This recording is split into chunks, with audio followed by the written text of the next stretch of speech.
Okay, part two of me being a survivor to my trauma that still kind of haunts me today. So as I was saying, my mom sent me and my siblings to live with our fathers. I was my father's only child. I'm my father's only child with her. So it was just like me, and then my other two siblings went to live with their father, the one that essayed me.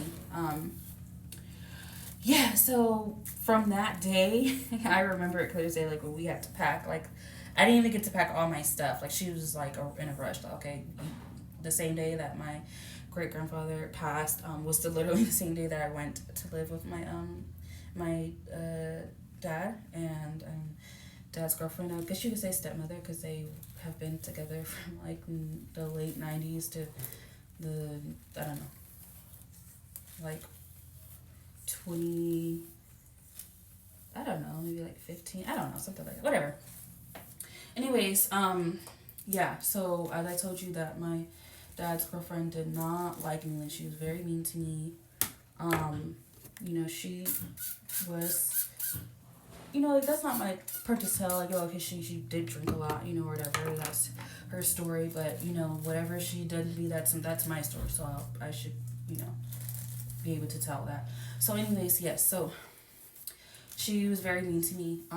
It would be moments where, like, when I first got there, and literally, like, I'm gonna tell you guys exactly like what happened, like where I knew, like, okay, this is not gonna be like a good life. Like, I just was like, this is crazy. So I got there, and she didn't want me in the room. So at this point, I have a lot of like siblings. I had a lot of little sisters. I want to say like one little brother with her for at the time, whatever. So it's like a girls' room, majority girls' room. She did not want me in the room with the girls. She had told my dad, like, no, she can't be in there with them. I don't want her in there with them. Um, and it was just like, it's like she was standing on business. It was a point to where her sister was like, you're wrong. Like, she's a nice little girl. I was only like 11 at the time. Like, it was just whatever. So I did have to go with my aunt just for the night. My dad. I don't know if he stood up for me or not. I've heard that he had before, but in that instance, he didn't really stand up for me. He was just like, okay, you're gonna go to your aunt's house. And my aunt Alexis, whom I love so much, like my absolute favorite aunt, just nothing but rainbows and beautiful skies. Anyway, so yes, I had to go, to my aunt's house, and I just kind of was just like getting like depressed. Around like 11, 12, around that age, you begin to, have like different feelings. Before, when you're younger, it's like, oh, what is this? Like, but then now when you get older, it's like, oh man, like this is crazy. So yes, I did end up going back, there because I had to live there, and it was just hell. I didn't know what day she was gonna be nice to me. She would walk past me. Like, I don't know, just starting on that, like, it hurts a little more to me because it's like, out of the trauma I've endured, because both of my parents, my biological parents, have been like abusive to me, and I'll get more into that as well.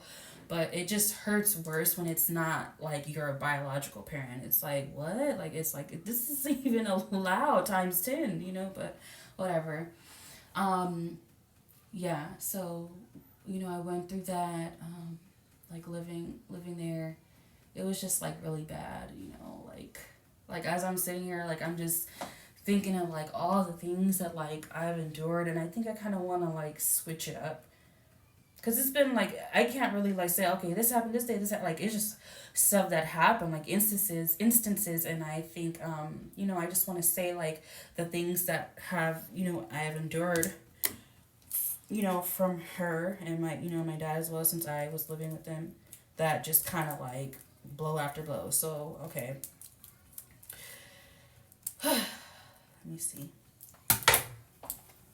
Sorry, I'm trying to do my hair and do this. So one instance where, I'm not gonna really go in order because I lived with them, I want to say like 3 years, and this really brought me close to God too, because I my grandmother dubbed me as the prayer warrior because I didn't have nothing. Like, I would just, my grandfather was a pastor, so like I would be bright and early at church, like, like, God, like, please, like, please save me. Like, I don't care. You know, my mom, she was trying to get herself together because she was like very dependent on my great grandparents, but they died now, you know, so she had to like super rush to get her stuff together. And I was tell God, like, I don't care, like, where I had to live with my mom. I don't care if we're in a shelter, like, anywhere is better than here. And I really meant that. Prayed every day, read the Bible every day, 11, 12 years old, you know, just like begging God, like, please, please help me.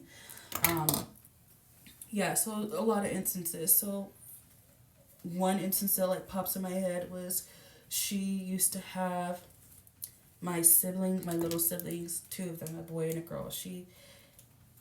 I don't know how old they were at the time. They could have maybe been like 8, 9, something like that, 8, 9. Or like 7 and 9. She would get like whatever. She would be drunk and she would have them like hit me in my sleep. Like, and I remember like literally laying there just crying like I just want to go. Like, why do I gotta go through this? She would have them hit me in my sleep. Um, it was another instance where I wanted to stay with my my dad's grandmother, my other great grandmother. Just hang out with my cousins. It was like we're on break. It was nothing really stopping me, but whatever. And my dad said I could go, and then she came.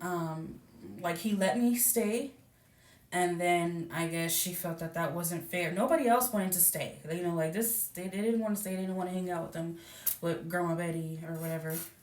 But I wanted to stay, and he said I could. They left, and they came back literally like 5 minutes later, and like, oh, well, you have to come back. He's like, you can't stay or whatever. And I'm like crying in the car, just quiet. I wasn't. Let me tell you, whatever confident, like I was not a rude child. Did not talk back. I was very like scared of them. I didn't have no confidence. Like it was just like it was what it was, honestly. So I'm in the car and I'm crying, like, not even loud, like just weeping to myself.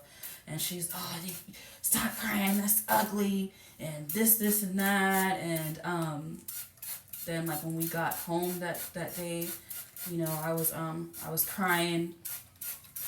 And then she like pulled my hair, like it was like I was in the room, like, on the floor crying, and she came in there, like pulled my hair.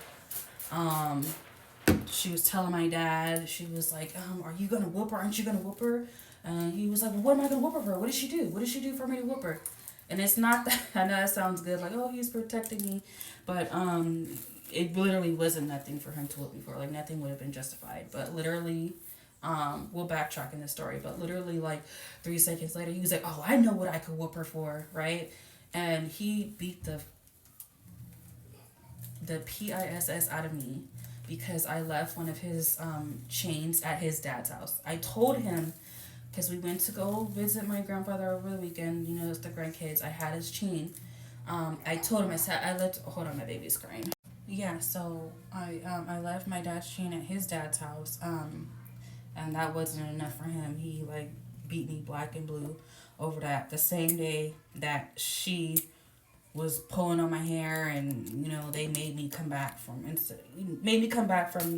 my great grandmother's house. Yeah, like it just really, really is a lot, and I'm just sitting here, I'm like, that's crazy, like. And this stuff for me is important, to tell, because it's like I live through this trauma like daily still, like it's just, I've never really gotten an apology from them, like my dad has said, like vaguely, I need details, like I need you to know, to tell me like, okay, I know what I did wrong to you. Yeah, so, and speaking of dad, like she's done, like my dad's girlfriend, stepmother, she's done a whole lot of stuff, like, be unfair, let her kids do things that I couldn't do. It was even a point where I had to like run away, but we'll get to that later. Yeah, I'm gonna have to do a part 3 because I'm just yapping, running out of time.